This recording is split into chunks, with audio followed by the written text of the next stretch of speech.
Marathon 490 BCE, the Greek victory that shocked Persia. The first sign that something was wrong was the silence on the Persian line.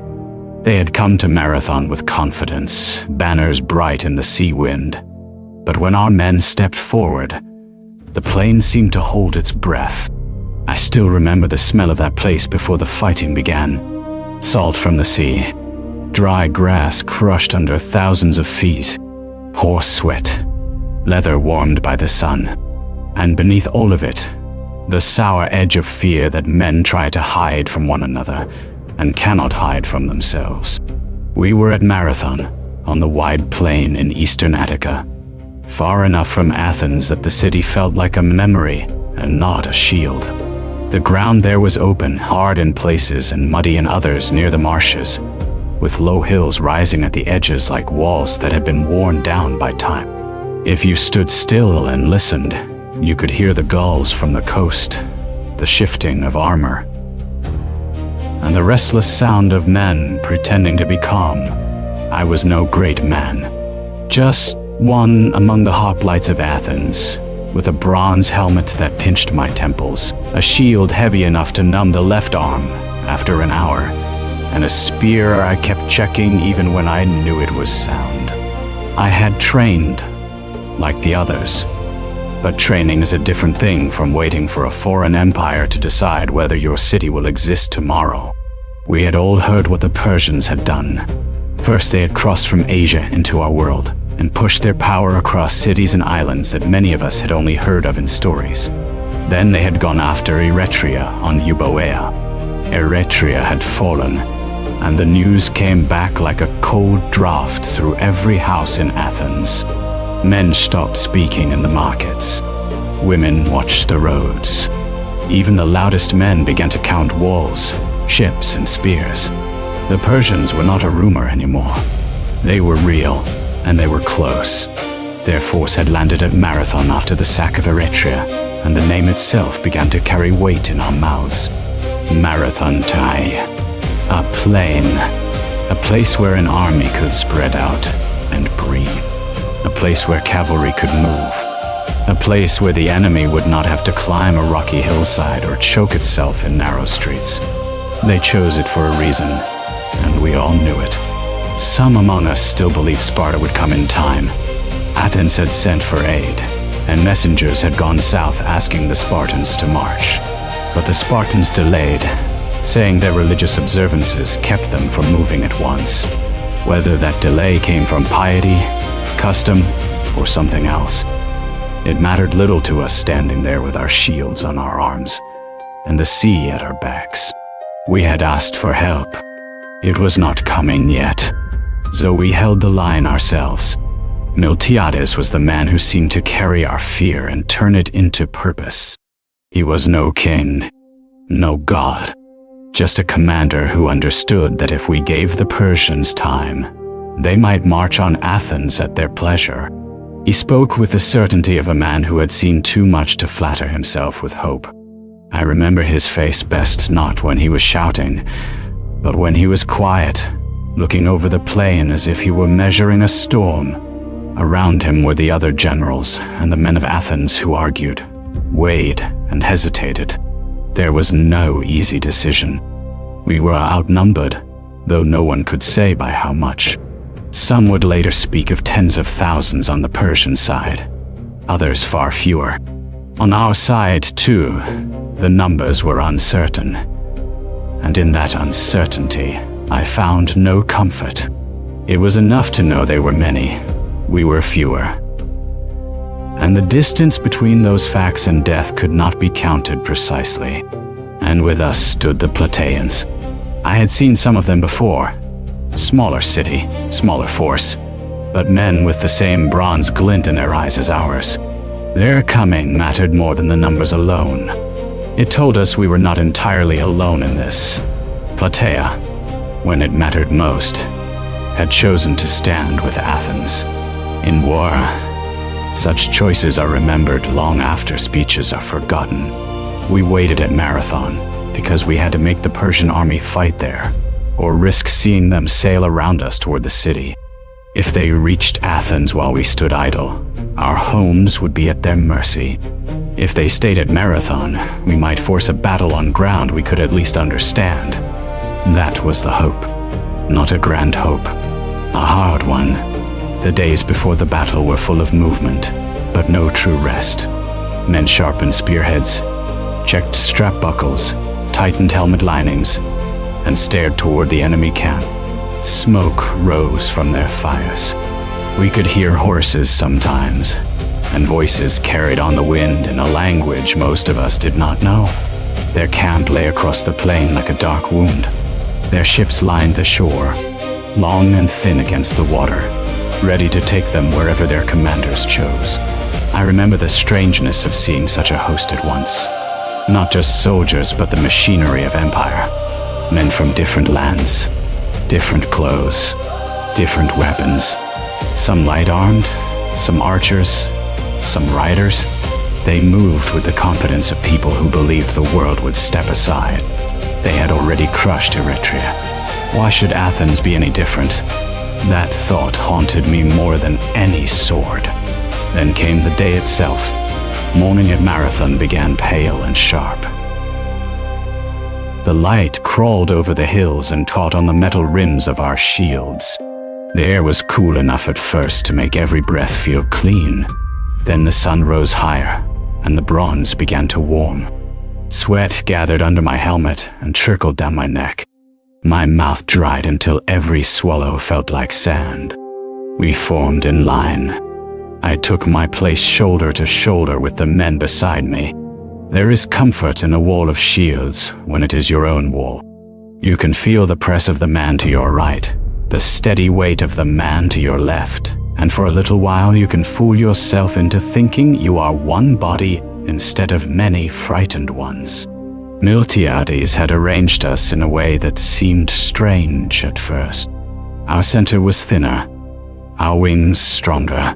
Some muttered about it, but commanders do not always explain themselves to common soldiers. What mattered was the sense among us that this was deliberate. The Persian line looked broader, deeper perhaps, and more varied. Ours was shorter, but if we could break them at the edges, if we could make the flanks do the killing, maybe the center would hold long enough. I did not understand all of it then. I only knew that Miltiades had chosen to trust the wings, and that meant the rest of us had to trust him. Then the order came. At first, I thought I had misheard it. Advance. Not a slow crawl. Not the usual cautious shuffle. Advance. Then the line began to move, and a murmur ran through us like wind through the reeds. We started forward, then quicker. Then, all at once, we broke into a run. I can still feel that moment in my chest. The shock of it. A hoplite line is a hard thing, weighted down by bronze and wood and discipline. And yet we ran across the plain toward the greatest army many of us had ever seen. Sand and dust kicked up under our feet. Shields rattled. Helmets bounced against our brows. The whole line shook with the effort of keeping itself from tearing apart. The Persians saw us coming.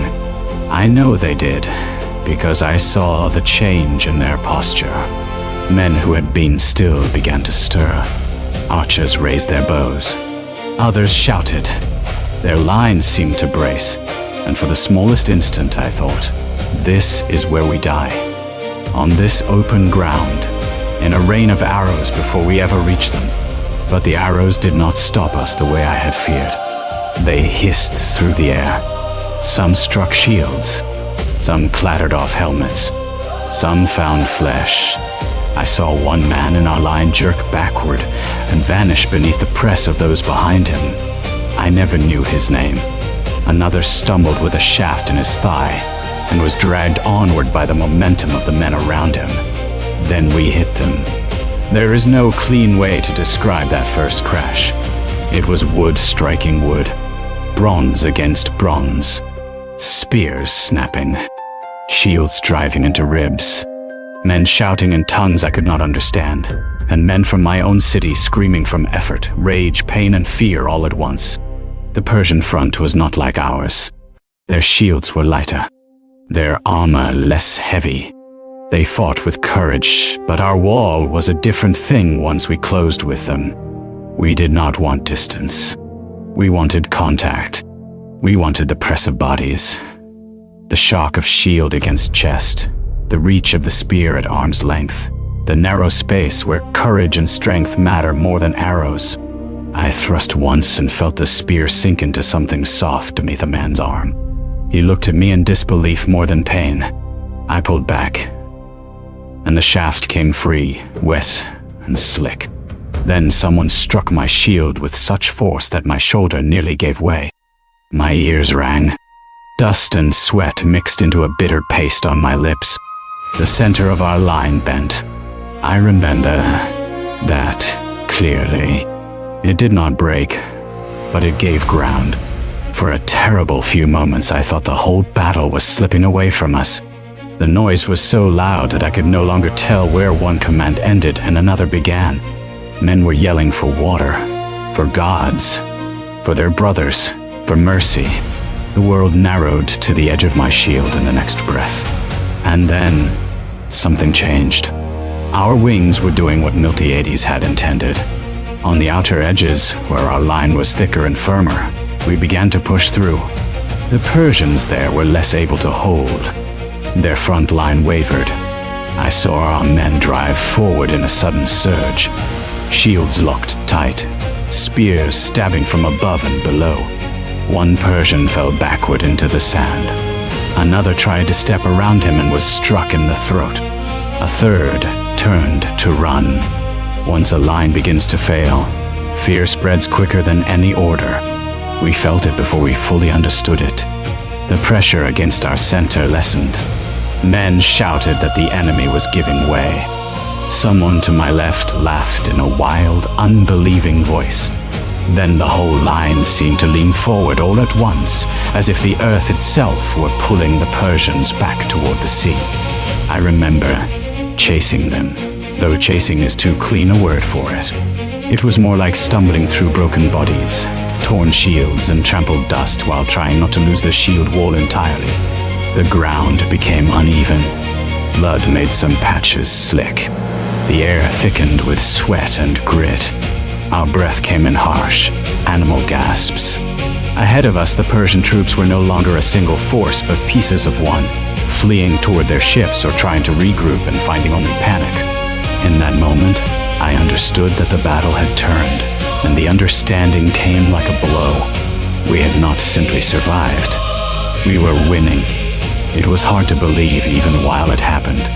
I saw one of their commanders, or a man I assumed must be important by the way others moved around him, trying to halt the retreat near the shore.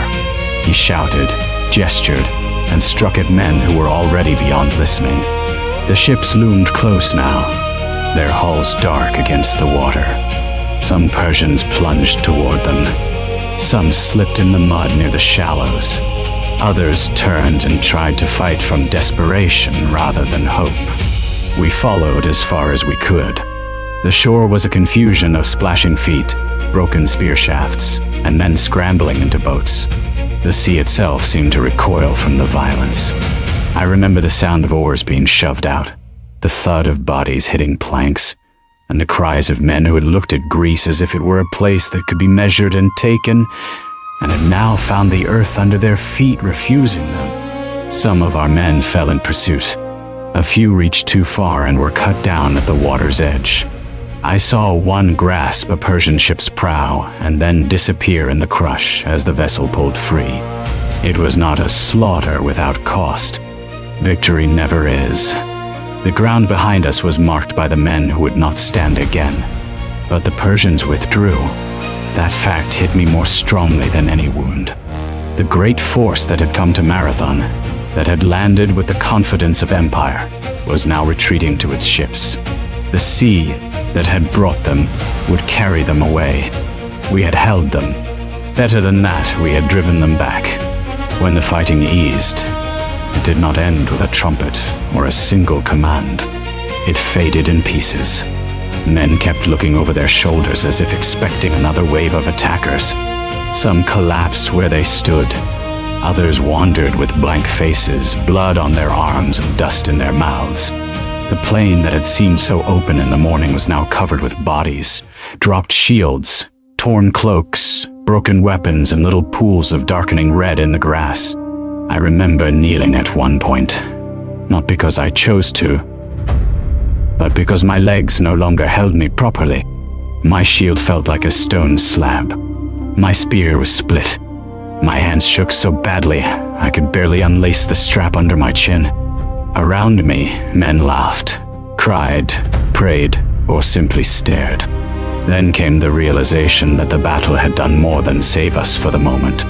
The Persian force had not won a foothold at Marathon. If they were going to reach Athens now, it would have to be by some other scheme, and not at once. We had bought time. We had prevented the immediate march on our city. That knowledge moved through the camp like a second wind. Not all of it was clear to us in that hour. We did not yet know every detail of what would follow. We knew only that the enemy had gone, and Athens still stood. For a city that had feared being swallowed whole, that was no small thing. There were other stories afterward, as there always are. Men spoke of a runner racing from the battlefield to Athens to announce the victory, and of his body failing after the message was given. I heard that tale later, and even then I could never be certain where fact ended and the hunger for meaning began. I know messengers were sent. I know urgency pressed on every decision, but the exact shape of that famous run belonged, perhaps, as much to memory as to record. In war, people love a story that turns breath into destiny. What I do know is this: the men of Athens were no longer thinking only of terror. We had been forced to act, to trust each other, and to trust Miltiades when all the safer choices seemed to lead nowhere. He had shaped the battle in a way that made our weakness bearable, and our strength usable. That, more than any boast, was the work of leadership. The Plataeans, too, earned their place in our memory. They had stood with us when it would have been easier to remain small and unnoticed. On that field, smallness did not matter. Loyalty did. As for the Persians, they did not cease to be a power because they left Marathon. No man who had seen their empire up close could believe that one battle made them vanish from the world. They had lost men, pride, and the immediate path to Athens, but their reach remained vast, and everyone knew the struggle was not finished. Still, Marathon changed something that could not be undone. It showed that the Persians could bleed. It showed that Greek Hoplites, if they stood together, could meet imperial troops on open ground and force them away. That is why the battle lived so long in memory. When the smoke of it cleared, we were left with the plain, the dead, and the knowledge that we had done what many thought impossible. Athens had faced a much larger force and survived. Greece had been given a symbol before it was given a legend. People later spoke of Marathon as if it were the moment when everything hung in the balance, and then snapped back toward freedom. I am old enough now to know history is rarely so simple. There were other battles, other choices, other years of fear still to come. But I was there, and I can say that on that day, by the sea at Marathon, a great power was stopped by men who were willing to run forward instead of waiting to be crushed. Even now, when I close my eyes, I can still feel the weight of the shield strap biting into my forearm and hear the first crash of the lines meeting. I can still see the dust rising over the plain, the broken shapes near the shore, and the strange stunned quiet that followed victory. Marathon did not end the danger to Greece, but it gave us something that had been absent before: proof. And proof, once carried home, can outlive the bodies that earned it.